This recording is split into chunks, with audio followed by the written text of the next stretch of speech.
seguindo mais ou menos o que a nossa querida pastora trouxe na terça-feira, eu quero falar um pouquinho sobre perdão, sobre o amor de Deus, sobre nova criatura, sobre como Deus nos reconciliou com Ele. E para falar um pouquinho sobre perdão, eu vou falar um pouquinho de mim. Quando eu aceitei Jesus, eu conhecia Jesus, eu queria Jesus na minha vida, mas eu não queria Deus, porque eu achava que Deus não tinha me perdoado, porque eu tinha feito muita coisa errada, porque eu tinha muitos pecados. Então, na minha cabeça, eu queria Jesus perto de mim, eu queria o amor de Jesus, mas a Deus eu não queria. E quando eu entendi o amor de Deus, realmente, o que Deus tinha feito por mim, o amor tão grande dele, que ele deu o seu único filho para salvar a humanidade, que ele nos amou incondicionalmente, sem que a gente tivesse nada para oferecer, mas que só aceitássemos o seu amor porque era um presente para nós. Eu consegui quebrar isso na minha vida e hoje eu posso dizer: Abba, Pai. Hoje eu tenho um relacionamento com Deus. Hoje eu sei que o Pai está comigo. Então eu quero ler uma passagem em Isaías 55, 7, que fala sobre o perdão de Deus.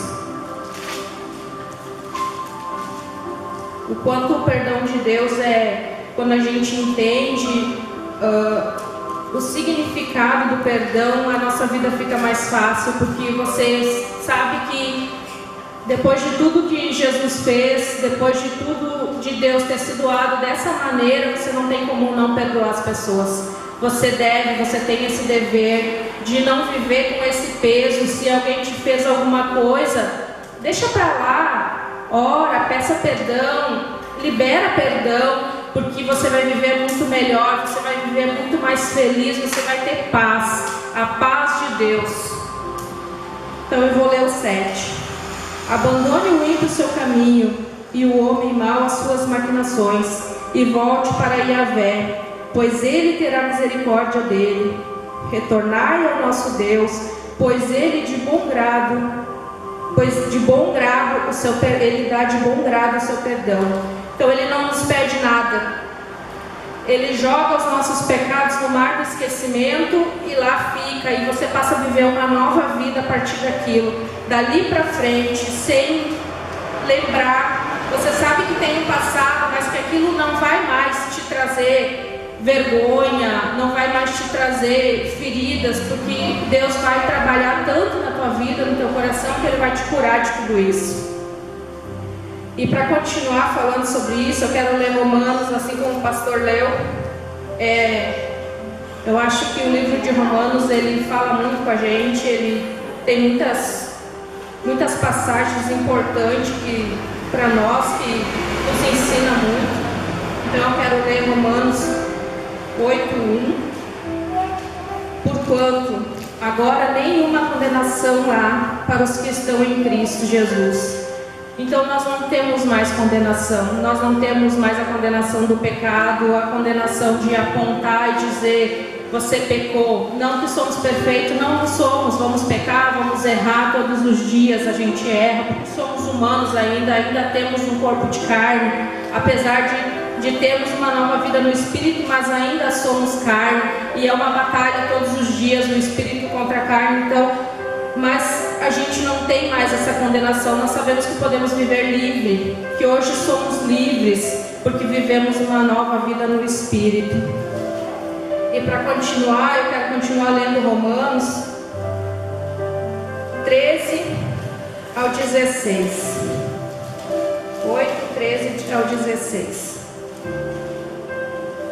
Porque se viverdes de acordo com a carne, certamente morrereis. No entanto, se pelo Espírito fizerdes morrer os atos do corpo, vivereis.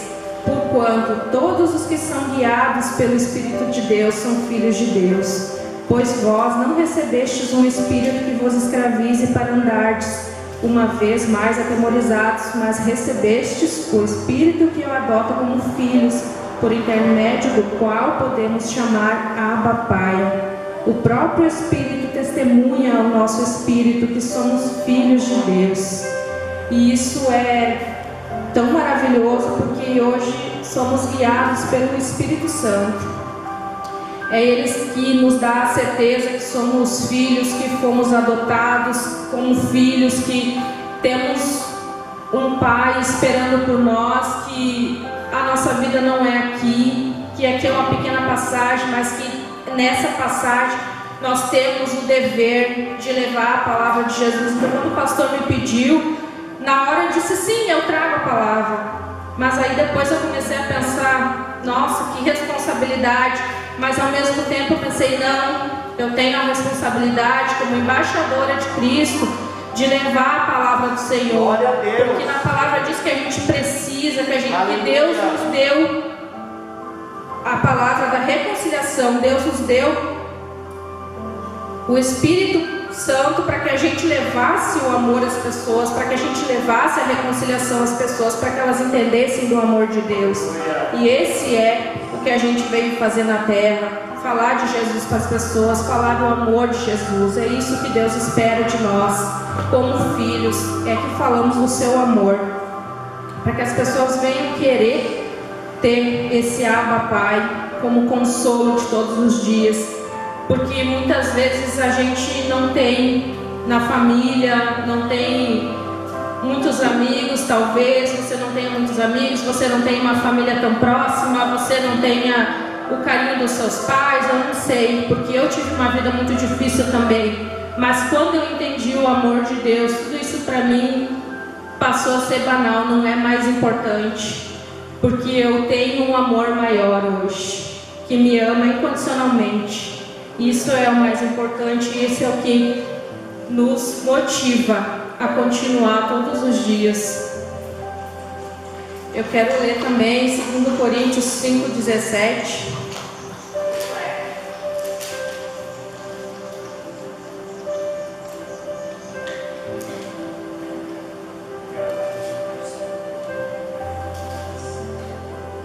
Porquanto, eu vou ler do 17 até o 21. Porquanto, se alguém está em Cristo, é nova criação. As coisas antigas já passaram, eis que tudo se fez novo. Então nós não somos mais os mesmos. A partir do momento que você aceita Jesus, que você aceita Ele como Senhor da sua vida, você já não é mais o mesmo.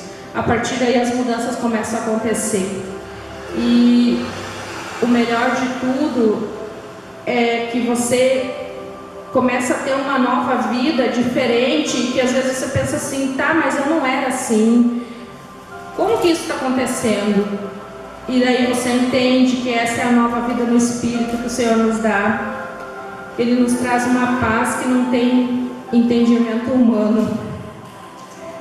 No 18 diz, tudo isso provém de Deus, que nos reconciliou consigo mesmo por intermédio de Cristo e nos outorgou o ministério da reconciliação.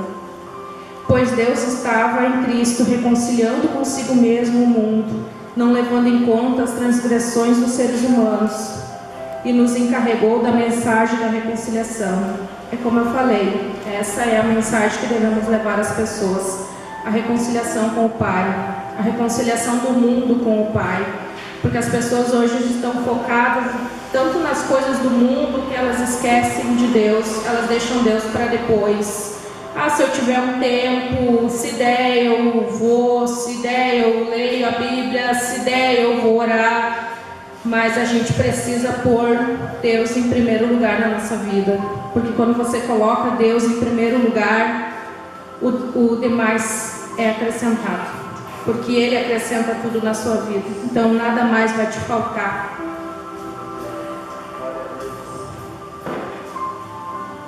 O 21. Deus fez daquele que não tinha pecado algum a oferta por todos os nossos pecados, a fim de que nele nos tornássemos a justiça de Deus. Então hoje eu posso dizer, eu sou a justiça de Deus em Cristo Jesus. Glória a Deus.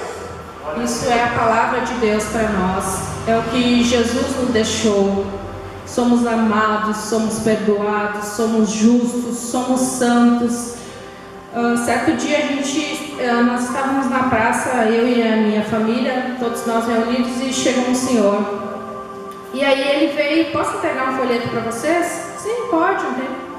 Amém, paz, demos paz para ele. E aí ele nos olhou e nos julgou pela aparência com que a gente estava, porque era um dia calor, então todo mundo estava de bermuda, de regata e tal. E aí ele entregou o folheto, daí ele disse assim: vocês são cristãos? Sim, somos. Ah, mas sem santidade não se entra no céu. E aí eu olhei para ele, eu pensei, eu vou falar, daí eu pensei, não, eu não vou falar. Eu não vou falar porque eu sei quem eu sou. Eu sei a minha identidade. Eu sei a minha santidade. E a minha santidade está com o Pai. Não está nas pessoas. Não está no que elas olham para mim. Então assim, nós somos a luz do mundo e o sal da terra. Só que isso reflete nas nossas atitudes, reflete nas nossas palavras. Então não ia resolver eu dizer qualquer coisa para ele, mas eu precisava mostrar com atitudes, e o que eu fiz foi me calar. Só disse amém. Foi o que eu falei para ele: amém, porque eu sei quem eu sou. Então quando você descobre a sua identidade de filho, quando você tem a certeza de ser filho, nada mais disso te atinge, nada mais disso te importa. O que as pessoas olham para ti, o que elas pensam, porque você sabe quem você é. E é isso que importa, a sua identidade com Deus. Eu queria ler Efésios 1, 4 e 5.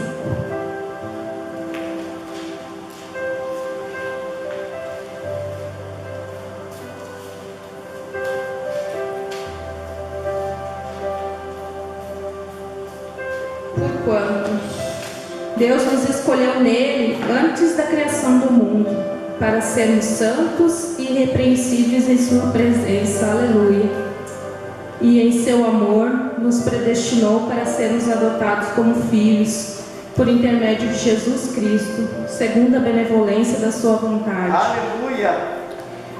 Glória a Deus. O Senhor, Ele tem um amor tão grande por nós, que Ele se doou para que hoje nós pudéssemos ser chamados de filhos, para que hoje a gente tivesse um lugar no céu com Ele, para que pudéssemos chamar Deus de Abba, Pai, porque antes que Jesus se desse, nós não tínhamos esse direito, e Jesus nos reconciliou com Deus.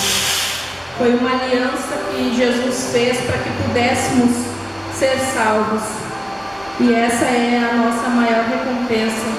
E eu sou muito grata a Deus por tudo que Ele tem feito na minha vida, pelas pessoas que Ele tem colocado, pelo ministério, por a gente estar aqui. A gente tem aprendido muito. E aqui eu descobri a identidade de filha, porque às vezes, enquanto a gente não buscava tanto, então a gente estava meio perdido, não sabia muito bem quem era. E hoje não. Hoje eu sei quem eu sou. Então é isso que eu quero deixar, para que a gente continue, para que todos, não é fácil muitas vezes a gente expor, mas como diz o pastor, a boca fala daquilo que o coração está cheio. Então, se você tem Jesus, você tem que falar de Jesus, você tem que falar do amor de Deus. Você precisa levar isso às pessoas, você precisa reconciliar as pessoas com Deus, porque o Rei está voltando, Jesus está voltando e o tempo é curto. E isso é uma missão nossa, que temos que fazer. É o que a gente está aqui para fazer, falar de Jesus e levar Jesus para as pessoas. Então, por mais difícil que seja, porque não é fácil, mas precisamos. Então dê o primeiro passo, que a partir daí os próximos serão mais fáceis. Amém?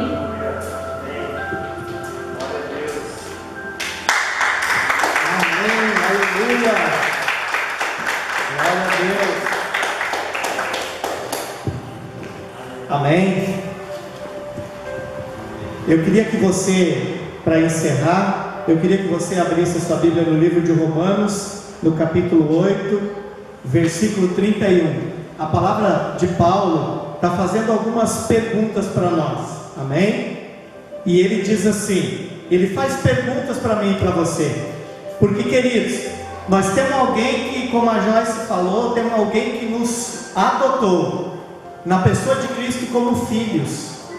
Só que, queridos, escuta, lá no Éden, no princípio, todos os dias, tinha um culto com Deus. Adão e Eva tinham um culto com a pessoa de Deus, todos os dias, querido, presta atenção no que o pastor está falando para ti, todos os dias tinham um culto, e o próprio Deus era o pastor de Adão e Eva. Sabe quem era o pastor de Adão e Eva? O próprio Deus. Mas o que tirou Adão e Eva da presença? Dar ouvido a outra voz. Eles deram ouvidos à cobra. Eles estavam na igreja de Deus, ouvindo a palavra de Deus todos os dias, às 6 da tarde. Deus vinha, eles sentiam o vento, era a presença de Deus chegando para pastoreá-los. Mas alguém insistiu, e eles deram ouvido a outra voz. E hoje eu, em cima do que a Joyce pregou, porque nós somos filhos, aqui no livro de Romanos capítulo 8, versículo 31 diz assim: a que conclusão, pois, chegamos diante desses fatos? Se Deus é por nós, quem será contra nós? É uma pergunta. Sabe quem que muitas vezes é contra nós, querido? Todas as vezes o diabo. Mas nós temos um inimigo muito mais feroz que o diabo, que é nós mesmos. Nós mesmos temos uma alma que grita, que pula, como a Joyce falou, que não consegue perdoar, que não consegue tirar tempo para ler a palavra, que não consegue tirar tempo para orar, buscar poder em Deus, de ter intimidade com Ele. E Ele está dizendo: quem? Se Deus é por nós, quem será contra nós? Quem? Aquele que não poupou o seu próprio filho, mas o entregou por todos nós, como não nos concederá juntamente com Ele gratuitamente todas as demais coisas? É uma pergunta. Versículo 33: quem poderá trazer alguma acusação sobre os escolhidos de Deus? É uma pergunta. É Deus quem os justifica? Quem os condenará? Foi Cristo Jesus que morreu, e mais, Ele ressuscitou dentre os mortos, e está à direita de Deus, e também intercede em nosso favor. Quem nos separará do amor de Cristo? Será a tribulação, a ansiedade, perseguição, fome, nudez, perigo ou espada? Como está escrito: por amor de ti somos entregues à morte todos os dias, fomos considerados como ovelha para o matadouro. Contudo, olha bem, queridos, na perseguição, na nudez, na ansiedade, na perseguição, na fome, no perigo, na espada, contudo, em todas essas coisas somos mais que vencedores por meio de Cristo que nos amou. Portanto, estou seguro, cheio de fé, de que nem a morte, nem a vida, nem anjos, nem demônios, nem presente, nem futuro, nem quaisquer poderes, nem altura, nem profundidade, nem qualquer outra criatura poderá nos afastar do amor de Deus que está em Cristo Jesus, nosso Senhor. Aleluia! Sabe o que ele está dizendo aqui, queridos? Nada e nem ninguém pode te separar do amor de Deus. Sabe por quê? Porque o amor de Deus já foi declarado na minha vida e na tua há 2000 anos na cruz. Não tem mais ninguém que pode nos separar do amor de Deus. Nós só precisamos crer. E o segredo é ter Jesus como Senhor. Se Jesus é Senhor, como a Joyce falou lá em 2 Coríntios capítulo 5, do versículo 17 ao 21, se você ler 2 Coríntios capítulo 5, capítulo 5, 2 Coríntios capítulo 5, versículo 21, vai dizer que Jesus foi a oferta e Ele nos justifica. Então, se Ele é Senhor, Ele já foi ofertado em nosso lugar. Nós só temos que nos posicionar como filhos, e como a Joyce disse, ter identidade de filho. Aí nenhuma dessas coisas vai poder mentir para nós, e nós vamos ouvir a voz do Espírito e vamos reinar em vida para a honra e glória do Senhor. Amém? Eu queria mandar um beijão de todo o meu coração aos meus primos. Amém? Os meus primos. Tem a minha prima lá em Bom Retiro do Sul que está ouvindo. Tem a minha prima lá em Dionísio Cirqueira, no Paraná, que está ouvindo. Lá no Mato Grosso, a nossa amiga Ivone está nos ouvindo. Lá em São Paulo tem pessoas nos ouvindo, e eu estou feliz porque nós estamos participando do Evangelho da cruz e levando essa palavra a todos os lugares. Amém, queridos? Ministério Resgatar. Resgatando sonhos, resgatando vidas. Seja um resgatador em nome de Jesus.